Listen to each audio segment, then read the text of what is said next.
Welcome to 4 Quarter Lives, a podcast exploring the profound impact of longer lives and careers on everything: countries, companies, couples, and careers.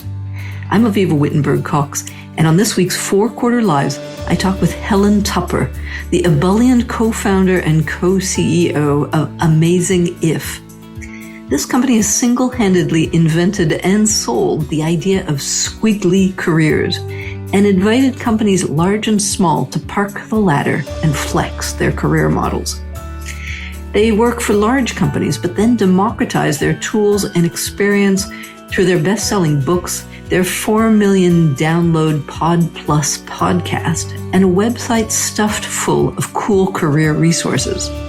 We explore their fun and innovative approach, especially to helping organizations retain and engage midlifers with tools like Progression Bingo and a new program called Squiggle and Stay. So, Helen Tupper, welcome to 4 Quarter Lives. Thank you so much for being with me. Oh, I'm delighted. Very much looking forward to this conversation. So I heard about squiggly careers. When I was at Harvard, it was actually somebody who said, have you heard of this company, Amazing If? They do the most amazing work. And that's when I started to follow all your good work. And I've been interested in how you've managed to balance kind of two sides of this career change equation that not very many people do. A lot of people are working with individuals on how to plan careers and rethink, their paths. And I'm talking to quite a few of them this season. And then there's the whole issue of changing how companies are working. And are they remodeling careers to become more squiggly, or are we really stuck to the kind of linear career that has been plaguing us for many a year and trying to reshape that? So I want to first talk about those two sides. Did you think about that kind of two sides of the equation right from the beginning of Amazing If? Well, firstly, I'm very delighted that people are talking about Amazing If at Harvard. That makes me very happy. Some of the smartest thinkers and learners in the world talking about squiggly careers. It's brilliant. To answer your question, a less smart insight, I think, is that it was not intentional to begin with. Now it is very, very intentional in terms of the impact that we have. But at the beginning, the idea of squiggly careers really took the form of some sessions that Sarah and I ran to help people take more ownership of their development. And it was very centered around the individual, because we were managing bigger teams and mentoring lots of people. And there seemed to be some consistency in the challenges people were experiencing. And we decided to sort of work together to try and scale some solutions for people. But, that it was individually sort of focused. And then what happened was we got great feedback and people loved it and we were really happy. 6 months later, 9 months later, these people got back in touch and said, love that session, but ... I went to have a conversation with my manager about my squiggly career and my career possibilities and my confidence gremlins and all the other things we talk about. And, I hit a bit of a kind of wall, a bit of a barrier, where they told me to fill out the form, or they told me to talk about promotions, or they asked me what my next step in the organization was. And we realized that to some extent, we were sort of empowering and enabling people to talk about their squiggly careers, but we were setting them up to fail if we didn't enable managers to have squiggly career conversations and enable organizations to create squiggly career structures. Yeah. And that really became there's a bigger thing for us to work on here insight. And that has been the sort of direction and drive behind what we've done since is, how do we enable individuals? So that's, the podcasts, the books, the tools. But then what do we do to support organizations? And when we think about making careers better for everybody, it's very much that two-sided thing we're looking at, individuals and organizations. So organizations keep people for longer and they're more engaged, and individuals enjoy the work they're doing and have more impact. And I think because me and Sarah came from big companies and we manage big teams, we love large organizations, but we've experienced some of the sort of progression problems within them. Yeah. And we're also very motivated about our development. So we've experienced some of that individual context too. So I think it just feels very authentic for us to serve those two audiences, as well as motivating, because we significantly increase our impact when we work in that way. So tell me a bit about what are the two service kind of lines that you're offering so people know if they need you, what is it that they can ask you for? So overarching mission of the organisation is to make careers better for everybody. And from an individual perspective, that is about being the most useful source of career support that they can access. Wherever they are, wherever they work, whatever they do, we want to make that available to them. So, for example, the podcast, nearly at 400 episodes now, 4 million downloads. The episodes all come with a lot of free resources, pod sheets, pod notes, pod plus, because we don't want access, money, for example, to be a blocker to somebody's career development. And I think one of the things that we realised is a lot of the time when your company is the provider, the only provider of your career support, level's a limiter very often in companies. Like, oh, you can't get coaching support until you're that senior. Well, what if we teach everyone to coach themselves? Doesn't that get rid of that barrier? And you can only get a mentor if you're in the club. Well, why don't we democratise development so people can mentor each other? And so we really try to break down some of that ladder-like limiting stuff that gets in the way of people's development and learning and make it accessible. And you do an amazing job, like democratizing the tools and handing them out for free and make them available on your website. So really, listeners, take a look at all the kind of great stuff you hand out for free on your website and your podcast. And that massively pays back for us too. Because I think what we've learned is that when we work in that way, we create advocacy for squiggly careers. So people share it on our behalf. And that's a big part of how it's scaled. So the way we talk about networking is people helping people. And we like to think that that's what the squiggly career community is built on. We give as much as we can, democratize development with generosity at the heart. And then what happens is that community gives back. They take us into their organizations, which then comes on to the second sort of side of squiggly, which is what do we do in companies? And that's a blend. So we help the individuals in organizations. So we'll often work with HR and L&D departments to design training programs to support people with squiggly skills. It's a lot of what we do. But actually it goes quite far beyond that now. So there's the manager piece. There's a whole program around how do we enable managers to support people in their squiggly careers. There's a piece around sort of culture and structure of an organization too. So what's the language we use in companies so that we lose the ladder and support squiggly? And there's the structure piece. How do we make sure people can squiggle and stay? And that's, I guess the sophistication of squiggly has grown over time. And we believe now if we can upskill individuals, enable managers to have squiggly career conversations, create squiggly cultures and structures, then that really is where we're looking at a squiggly career company. Yep, absolutely. The three pillars of change, I've always said, are leadership, culture, and systems. And so Rare is the company that hits them all, and you've done it beautifully. And I love the whole ethos of this generosity at the heart and democratizing the ability to squiggle. So your co-founder, Sarah Ellis, and you have been the inventors of this whole squiggly career metaphor. I see it right over your shoulder because you've got a poster on it for those who are listening. And you wrote a book of the same name, which was a big hit. It became a #1 Sunday Times business bestseller. And the subtitle, it was, you invited people to ditch the ladder, discover opportunity, design your career. I love it. So we're going to focus on each of these ideas, but particularly how they play out in midlife, which you call, and I love this term that you used, a choiceful time. So why do you call it a choiceful time? What does that mean? Generally, squiggly careers give people more choice because they don't have to be limited by the ladder. They can develop in different directions. They don't have to be defined by the last job that they did.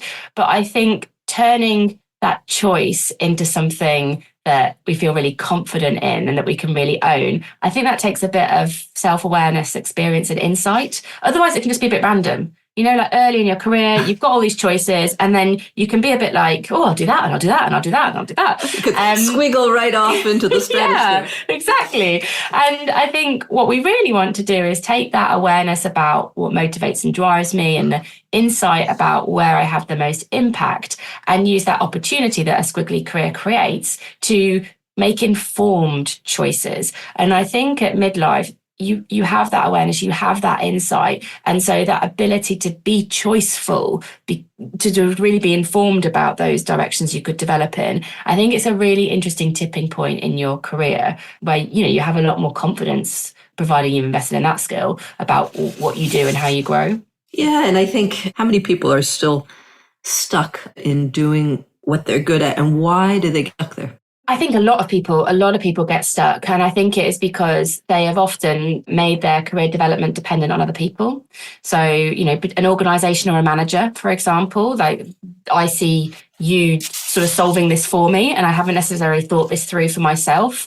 Also, I think people's identity can get very tied up in the company they work for and the role that they do. And I experienced this, Avivah. The job that I do now was a side project for a long time, but my own identity got very tied up in the company that I worked for. And then you can start to get stuck. So even if you think you want to do other things, it starts to be, well, who am I if I don't work for this company? And so I think issues with identity stop people doing different things. Fear of failure. Well, if I fail in this, am I a failure in my entire career? And also this sort of dependency that happens with our development, where we get stuck in sort of wait mode rather than create mode. Or I'm going to go look for opportunities. I'm going to see what I could be. We kind of hope that someone will sort it for us. And I think any of those issues really hold people back and lead to them sort of stagnating and getting frustrated in their career development. And that's, at the very moment in our lives where we want the energy to do something different and to go after other opportunities and maybe to pivot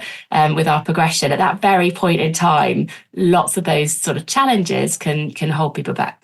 Yeah, so the whole struggle between kind of confidence to change and fear of losing what you've kind of invested in is a really important balance that you're exploring. It's also values. You talked about sort of the first stages of career being a time of early compromises. Yeah. And that people, for a lot of their first part of their career, it is extrinsic, right? They have to respond to other people's desires, sometimes more than their own.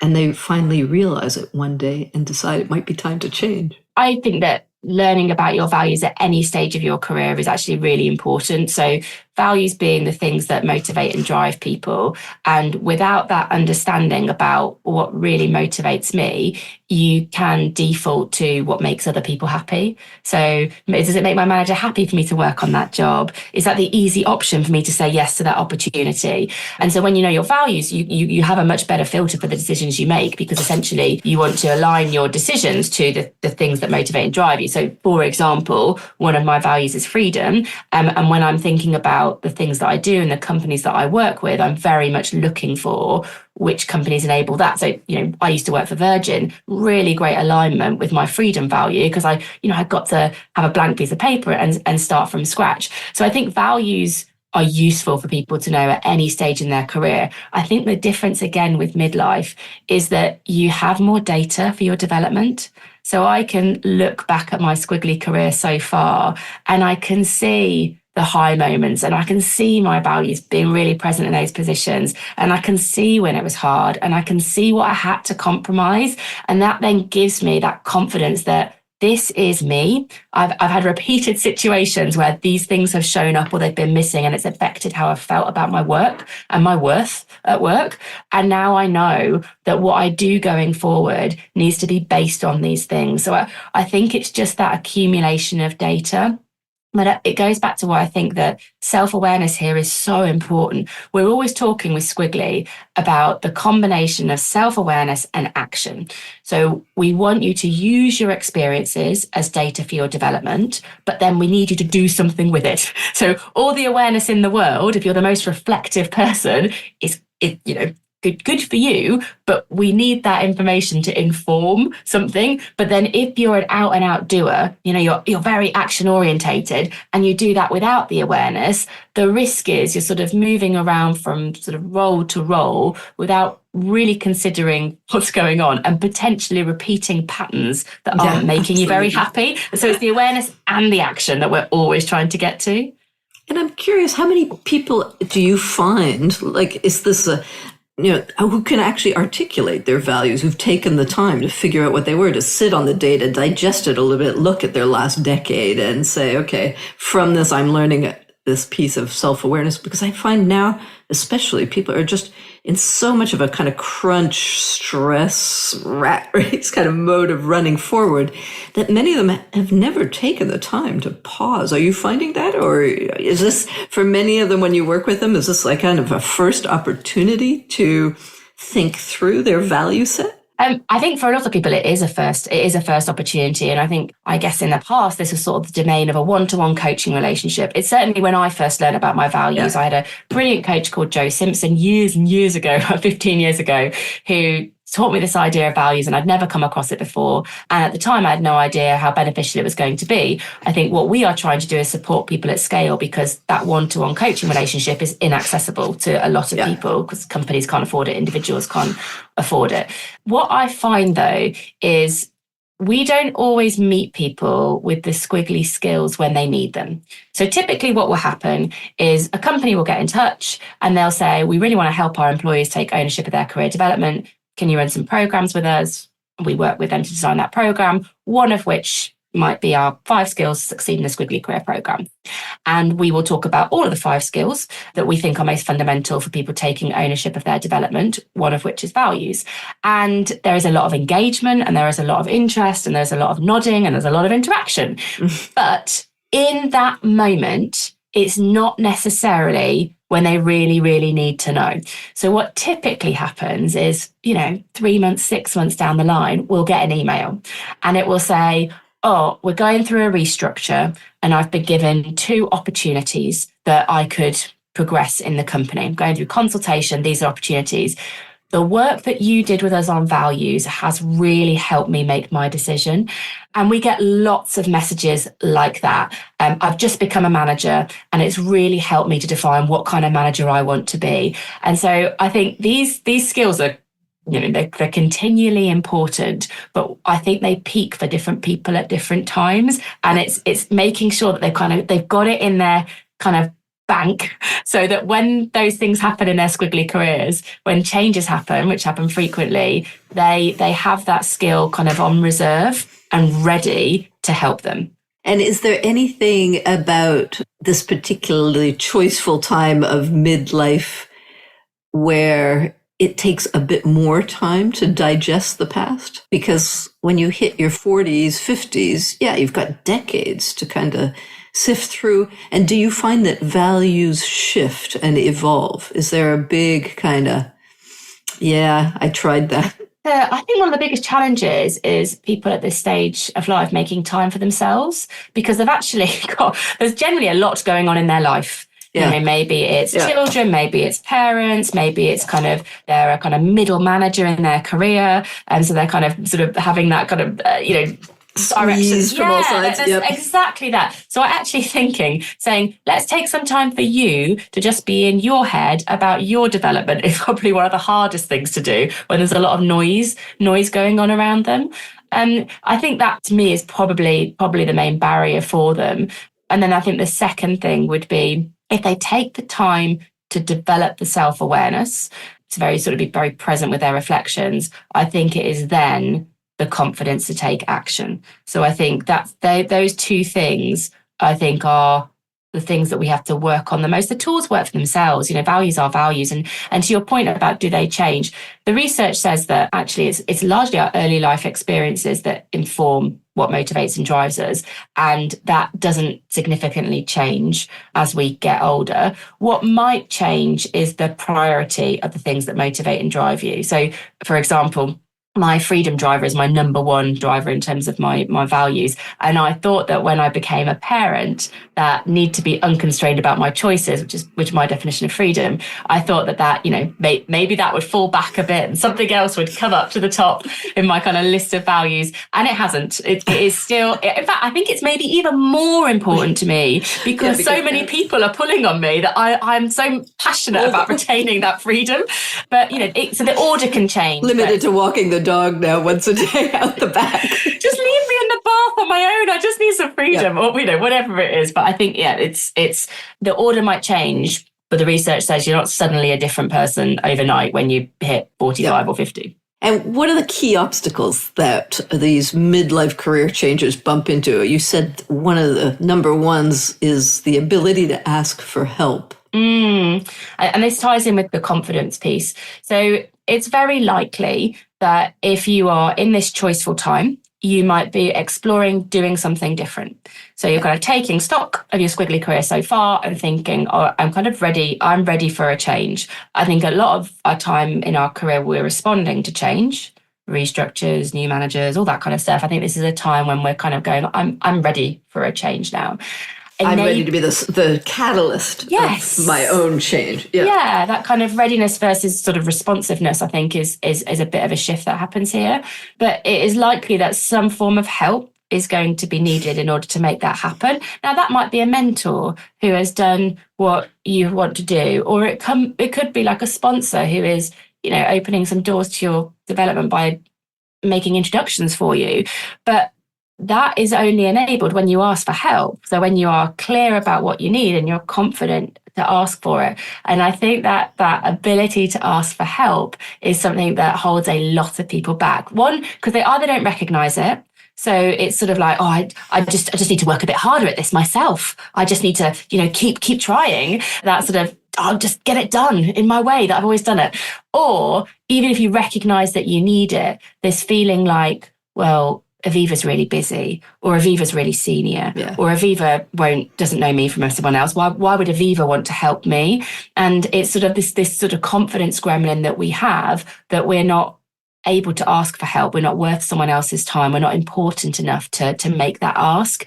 And that narrative stops people getting the support that could help them make those changes. Yeah, I keep arguing with my kids there's a generational piece here that the young don't, think that all these old people are too busy and senior and think. I keep telling them, there's nothing we like more than to give some time and help to kids. We most of us wish we'd had more of it, but that's a really hard lesson to impart. There's a really deep-seated reluctance, I agree, to ask for help, which I think is culturally kind of embedded. And I'm wondering if you see a gender difference in there. Are women or men better able to ask for help, maybe in certain domains or areas of life? What I think I see, and this is in the sessions that we run on confidence, and also just in my own experience sort of coaching people, I see that men are less emotional about asking for help. Like for them, it is literally just an ask. Oh, do you know anybody? Can you just be two? What do you think about this? Like it is just an ask without an emotion. It's a sort of a transaction between two people. And if that help is provided, great. If it's not, no problem. I'm going to ask someone else. It's sort of neutralized. Whereas for women, it seems a lot more emotive. There's sort of like a lot that's gone around in their head before they make the ask, so that when the ask finally comes, it comes with a lot of weight, it comes with a lot of worry.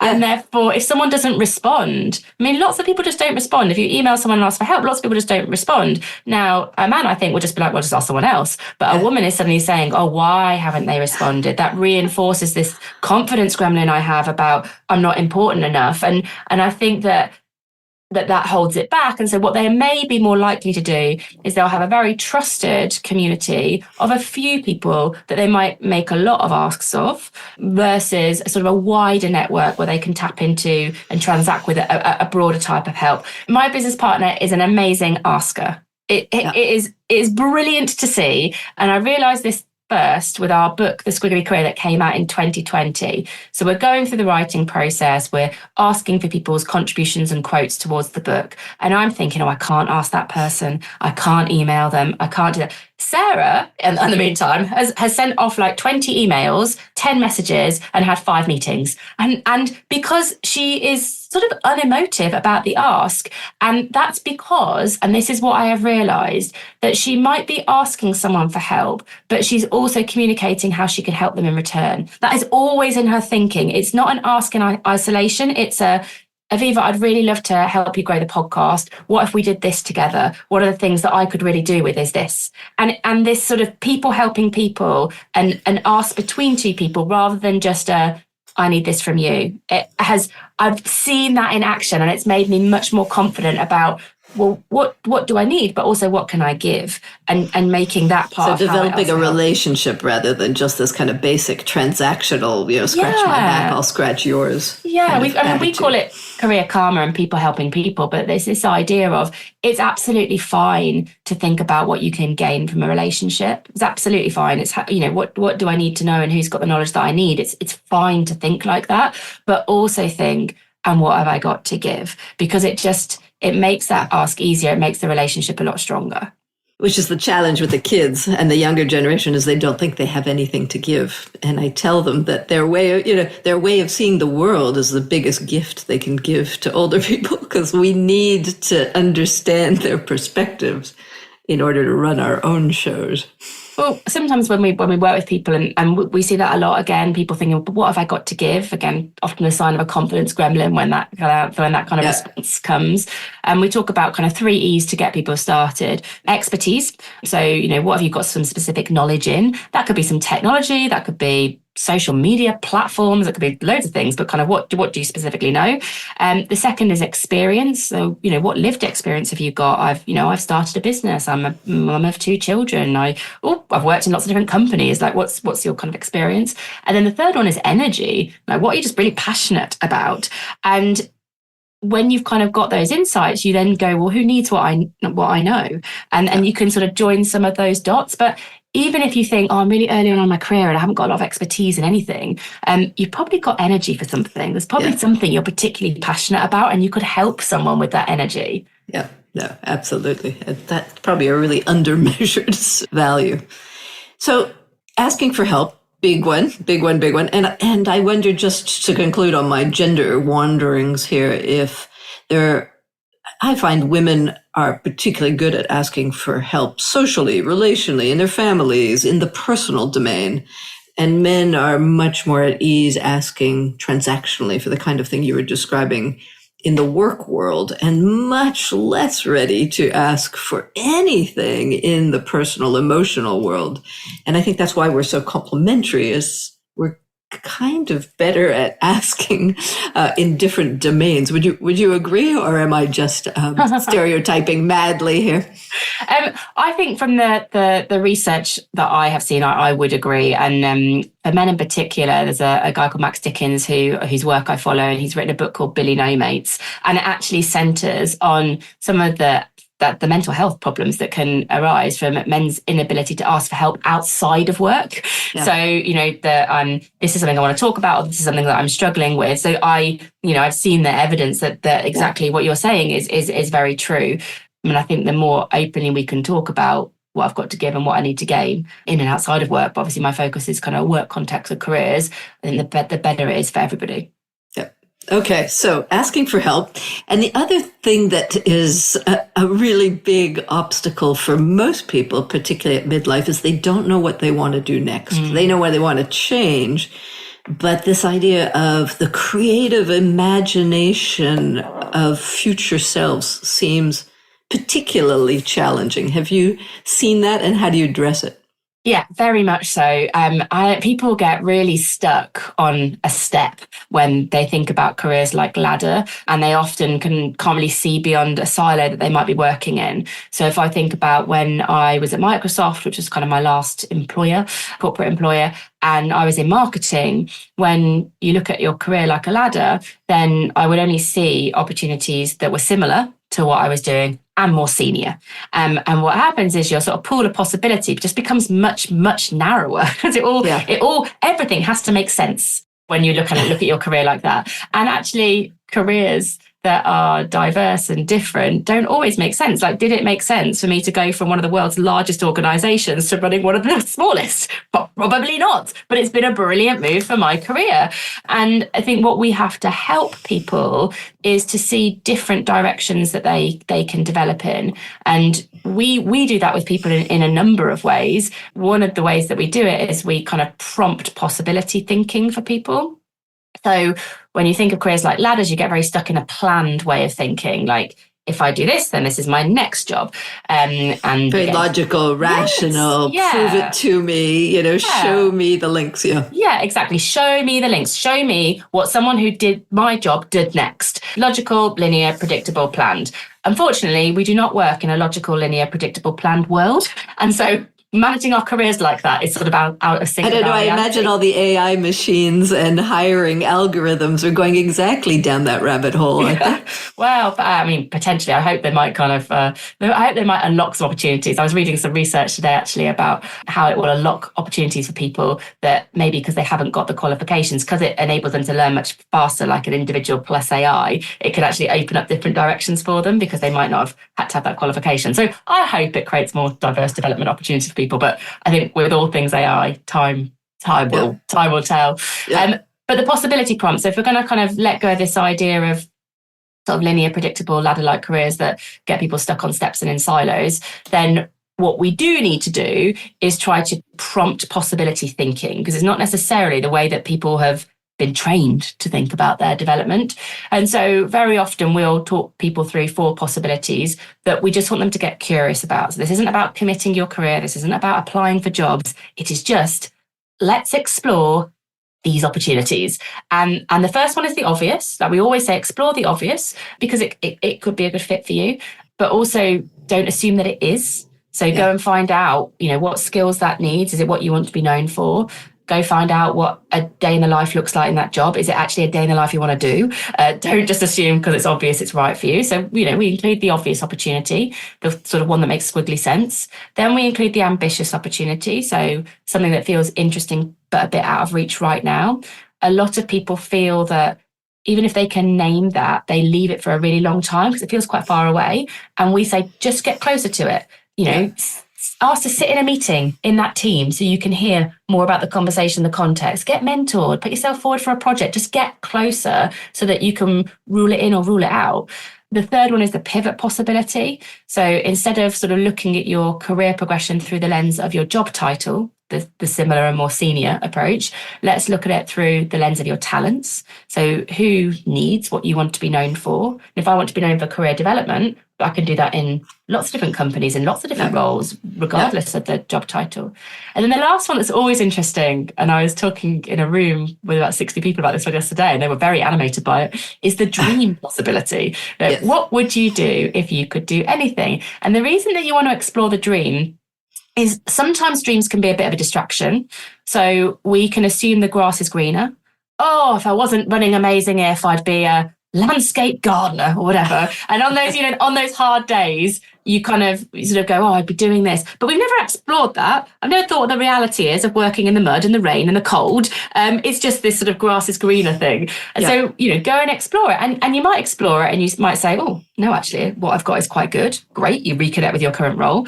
Or you might explore it and think, no, that does sound good. But find a way to get closer. Do what I did. Start a side project. Do what my business partner did. Change the rhythm of your working week. So you've got 4 days in one role, and then you've got 1 day doing this dream. It doesn't always have to look like an either or. There are lots of ways that we can kind of piece together our possibilities now that was very different to sort of that ladder-like situation. Wonderful. So dream in multiples and get out there and get closer to them. That's a really good takeaway. All right. Now let's shift a little bit back to the corporate angle and this whole midlife issue. Are companies, in your experience, waking up to these new demographic realities of aging talent pools and the pervasiveness, a bit of ageism in their systems? What have you seen? Are you hearing these conversations? I think I'm probably a bit biased because I spend time in communities that are talking about this and where the companies are... You're selecting up. Yeah. So I am seeing a lot of companies acknowledging the opportunity of being more inclusive from age particularly, and also acknowledging the issues, like where have we got some challenges that we need to overcome. So I am definitely hearing and seeing the conversation, but I think that's because I'm putting myself in these communities. And I think if companies aren't opting in proactively to learning from other companies that are doing a good job and listening to pioneers like you who are championing what we need to do differently, then I think the problems are quite pervasive in the organisation, because I think we've got quite a limited view of what talent looks like, and then we support that talent, and then I think we potentially stop supporting it at a point in time because we make assumptions that they don't want to do this stuff anymore. And when you're hearing the conversations arising, what's the wake-up call from? Is there any commonality in what's shocking them? Is it, really low engagement scores with their Q3ers suddenly? Is it a talent war that they can't recruit? Where's the pressure point coming in that you're hearing? A couple of things that I'm seeing that and hearing in the conversation. So one is definitely around retention and actually the cost of recruitment and our ability to retain people. I think there's now a waking up to, hang on a minute, we lose people at this stage. If they want to stay, they're hugely valuable and knowledgeable and they want something different from work. They're not necessarily all about promotions. A lot of them are about contribution and impact. And actually that's really useful. They also want to help other people to achieve. That's really good for culture. So I think there is more of a, have we been focusing on retaining the wrong people? That I'm definitely hearing that. I'm also hearing a lot of, I guess a lot of my networkers are marketeers because that's my background as well. I'm also hearing a lot about reflecting customers. Like, how can we serve an aging population if we don't employ that in our business? Like, how do we create relatable marketing? Yep. How does people in customer service have a relatable conversation? So I think it's both. The things that I'm hearing and seeing are both culture and like the commercials of this particular population for a company and how important that is, but also the customer and how important it is that we have people that reflect our customers. That's very encouraging, actually, because so often the conversation around aging and workforce demographics is much more on the talent side than it is on the customer side. And I think the short-term benefit for companies is much more on the customer side, that really they could get more traction with an aging customer base if they understood better what their motivations and preferences are. As anybody who's sat in a restaurant with really, really loud music who can't hear the person you're talking about would attest, right? Now, you have a wonderful program. I love the title of this. It's called Squiggle and Stay, to help companies retain some of their Q2 talent. How's that resonating? What is it all about? What is it focusing on? I'm so excited about this. I think one of the most things that I'm proudest of over the last 10 years that we've worked on. So it all came from an article that we wrote for Harvard Business Review last year on how to reimagine retention. That article got a really positive reception, but Sarah and I are always one of our values is work in progress. And so we were like, well, what would make that better? And we decided that what would make it better is if some of the ideas that we had shared in that article about reimagining retention were tested and experimented with so that people almost had a sort of a blueprint to implement them. And so we set off on finding some companies that wanted to experiment on progression with us and reimagining retention. And over the last 10 months, we've been working with 12 organisations, and each organisation, and this includes, BBC, Specsavers, NHS Property Services, Welsh Water, very diverse companies, Danske Bank. Each company committed to doing 3 progression experiments to see whether they got more interest internally, so more people wanted to apply for those opportunities, and that they retained more people, so more people wanted to stay in the organisation because of it. And we have had some really interesting insights about what experiments work well to help people squiggle, so move around the company and stay, want to commit their career for longer to this company. And some experiments have worked really well, some really interesting insights I could talk about. And some things kind of haven't worked so well because they've been a bit difficult or there was a hurdle that we hadn't really imagined. But our intention is in April to pull together all of the insights into a report that people can learn from. And most importantly, awareness and action, that people have ways in which they can, sell that into their companies, put it in place. They can learn from the way we structure the experiments and they can adapt and adopt and do it in their companies. That's what we really want to happen. Okay, so let's dig into a little bit the learning. We're going to get a little pre-taste of the report. I love these different ideas. Why don't we start with progression bingo, which is just a wonderful, playful invitation to do something that a lot of people will find very scary or risky.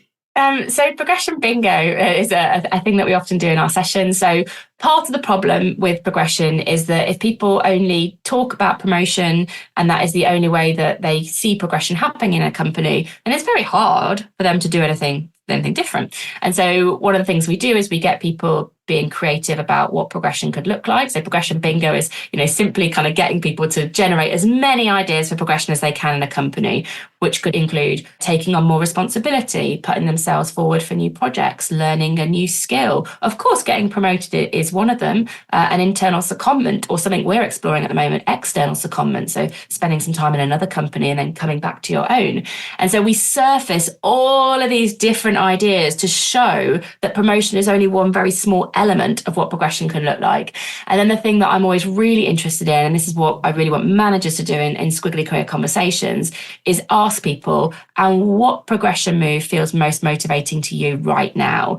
And what is always very telling is that you get a variety of different answers, because, unsurprisingly, people want to do different things with their development. So we shouldn't force everyone into one way of There is no one model. There is no one model, and that's kind of part of it. But what I also see when we do this with people is promotion is rarely like the top choice.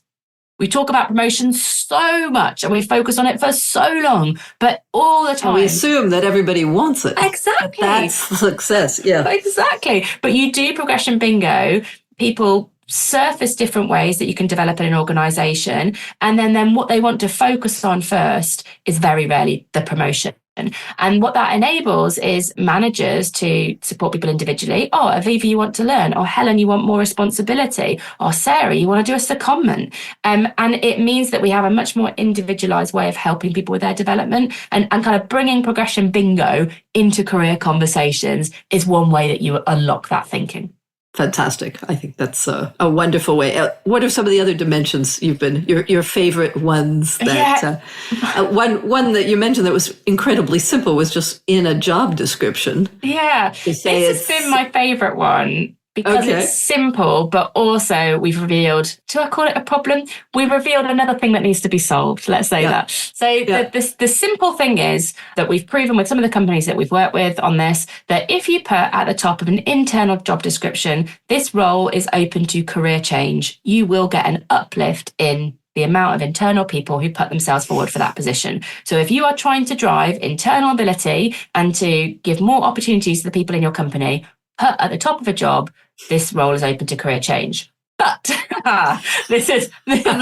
It seemed too simple to be true. Yeah. So we have seen a significant uplift in applications as a result of doing that. But what we have not seen is an uplift in the number of appointments. And the reason seems to be that managers are still looking for people that exactly fit the description. Absolutely. And so what that says to me... Headhunters have us trained over the last decades that we should only put copycat CVs into every single job, right? You have to keep doing what you were doing. I think we need to give managers a little bit more kind of squiggly support when they are taking people into positions that they haven't been in before. Like, what questions do you ask? For example, when I moved to Microsoft, I went through a growth mindset interview process because I had never worked in technology and I had never done the job that I was applying to do. But the people that interviewed me had been trained in growth mindset. So they asked me much more about my capacity to learn than my capability in technology. And I got the role as a result of it. So I think helping my managers with what questions do you ask in a squiggly interview to that focuses on sort of, talents, not titles. But I also think we might need to give people more transition support. So if they are making a move from one function to another, so it doesn't feel, isolated and we're not setting up to fail. So I think that has been really interesting. I'd love to do some more work on that. Other things, squiggly career safaris have been interesting, giving people internal holiday to spend in different functions so they get to get curious about what they could do rather than feeling like they have to kind of commit first and then find out later whether it was the right move to make. Squiggly swaps. So one of the biggest insights we had about what stops managers encouraging mobility is they talent hoard. They hold on to the good people and that holds them back and ironically makes them more likely to leave. So talent hoarding does not pay off. But what can help is a squiggly swap, where maybe you and I work in the same organisation in a different function. Maybe for 1 week a month for the next 6 months, we do a swap. So my manager gets your brilliant ideas and your talent and I get to go to your team and contribute what I've got to give. Or maybe that's 1 day a week over a month. But that idea that you're not left with a gap, you get some really interesting talent from a different part of the organization into your team, can sort of overcome some of the issues with talent hoarding. Doesn't solve it completely, but it means the manager's not left with a complete gap. And it's interesting because what you're pointing to is it's not just enough to change the systems, but you got to train the managers to let it in. I imagine that kind of swapping would educate both the individual and the hiring manager of the possibilities and benefits of squigglier routes. It's a breath of fresh air to hear this kind of almost gamification of the process of career management. So I hope many people listening to this will squiggle and innovate in their companies as well. I want to just close this fascinating exploration with just one piece of advice. What would you give one piece of advice to companies listening, one piece of advice to individuals who are restlessly yearning for the picture of a squiggle in their lives? I think the best place to start is making the swap from ladder-like language to squiggly language, because it informs how you think and it forms how you talk about your development. So instead of talking about careers, about steps and plans and titles and all that ladder-like language, let's talk about moves, and let's talk about possibilities, and let's talk about talents. And whether that's how you think about your own development, or whether that's how you talk about development with somebody that you mentor or manage, it really starts to open up a conversation and invite more curiosity in. And honestly, that's all we're trying to do with Squiggly, is open up a conversation and invite more curiosity in. And so if language is the way to get started, please start there. Words matter. Words matter. So Helen Tupper, thank you so much for introducing us to the seductiveness of the squiggle. I think it's been incredibly convincing and really, really quite simple, isn't it? It is. And there's also a lot of support out there. So for anybody that is getting started with Squiggly, whether it's the free tools that we've got or the podcast or insights on Squiggly swaps, we've got a lot to help you take this into your companies and have Squiggly conversations. And all those links are going to be in the show notes. Thanks for being with me, Helen. Thank you so much, Avivah. To many, many squiggles in 2024. For more thinking about the impact of our 4-quarter lives, you can read my column at Forbes and subscribe to my Elderberries newsletter on Substack. Let's design lives that aren't just longer, but better.